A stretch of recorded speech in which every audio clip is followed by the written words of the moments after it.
I understand I am the first spotlight, and I don't know how I deserve this recognition or honor, but I want to thank Rabbi Ravinsky, the staff, and everybody that's involved in JSU for helping make the Jewish community in St. Louis that much better.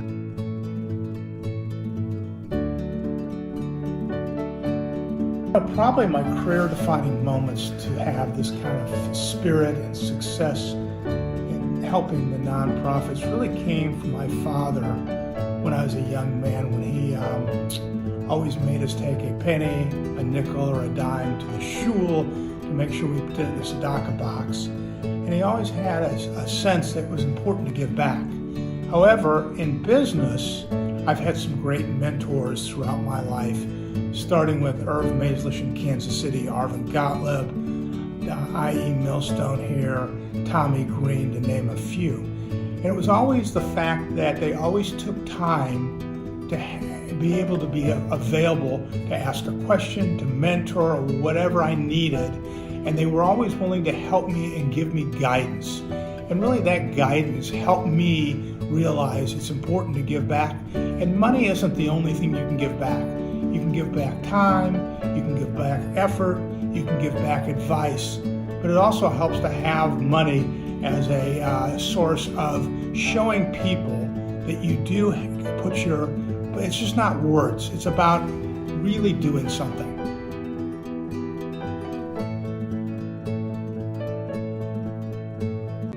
Probably 10 or 11, maybe even 12 years ago, I heard of Rabbi Ravinsky because he's the moil to the world. And somehow, I think it was Paul Gallant said I need to meet, or Milton Movitz said I need to meet Rabbi Ravinsky. And you know, I sat down and I was energized after meeting him. I felt, here's a guy whose program is to bring everybody in the same tent. I have a saying, same tent, different door. And he doesn't care what door you come into as long as it's a tent about Jewish values and just understanding Judaism in itself. And I sat down and talked to him.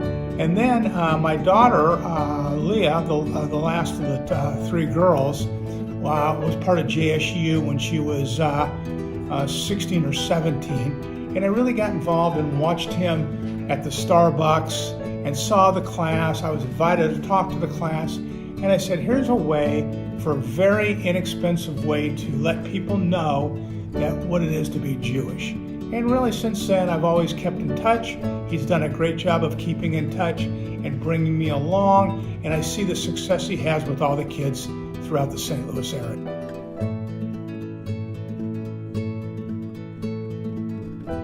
As I mentioned, my daughter, the last of the three little girls, as I call them, was a part of JSU. And I think she has, and not saying my other two, the older ones, but I think she has more Jewish values because she was able to go to JSU and see the programs that they did. And I think it really made a difference.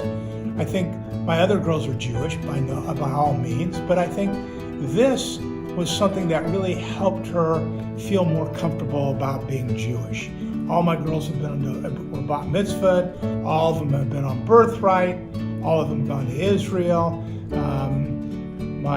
They all went to camp, so I think this was just something added, and I'm not sure how I could put my finger on it, but I think it helped her become who she is today.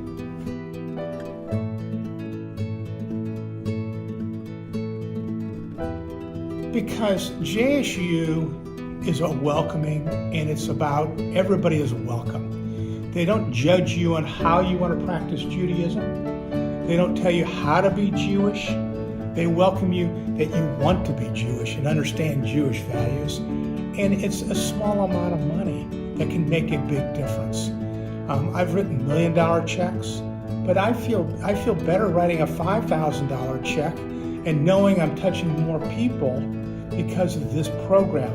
I have a saying, there's the 4 P's in my life. That's places, that's facilities, programs, people, and persons. And I really think that JSU has great programs, great people, and it's a small amount for the purse that can make a big difference.